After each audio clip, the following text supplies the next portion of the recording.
Hi, welcome back to the channel. I thought I'd take you through the process of making some slurry.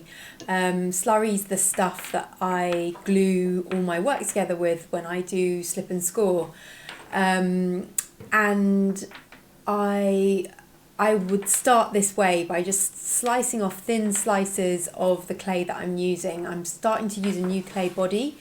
It's an ungrogged stoneware clay, and I need some slurry to stick things together. So this is how I begin. So this is me, I'm putting it on the board, the slices of thinly sliced pieces on the board, squishing them down to make them as thin as possible, and then putting them near a radiator or near the hottest place in your studio to let them dry out. And I will leave them until they are like this consistency, this bone dry consistency. They've changed in colour. And then I hit them with a mallet and break them up into little pieces. I thought I'd move away a little bit from the time lapse because it's nice to see the process in real time. There are so many processes involved in the making of ceramics that the reality is it does take a long time.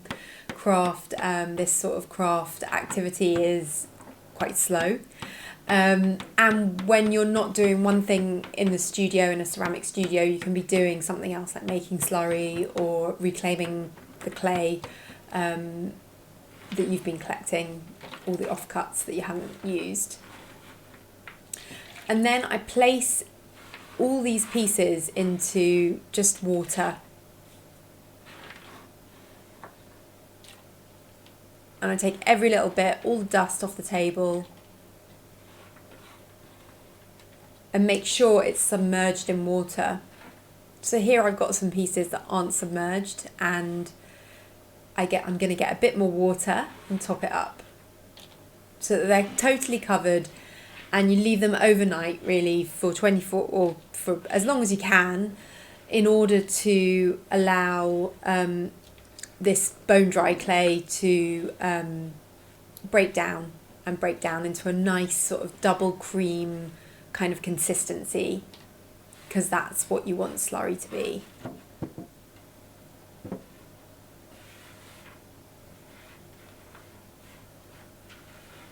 If you're new to the channel, please do subscribe. It's always nice to get a hit on that subscribe button.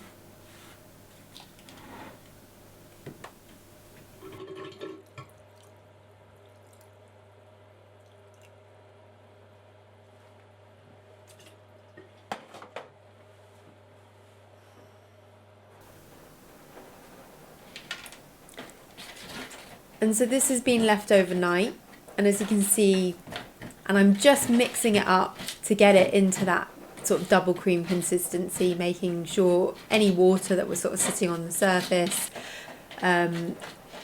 is mixed in, and you get close to that double cream consistency or single cream, double cream consistency. And then if it's still a bit too watery, I leave it for a little bit longer without a lid on to just evaporate slightly, and then that will give me the sort of glue-like consistency that I need to create my hand-built ceramics. Thanks so much for watching. I look forward to seeing you again soon. And if you like this video or have any comments, please do press the like button and say something below. Thank you.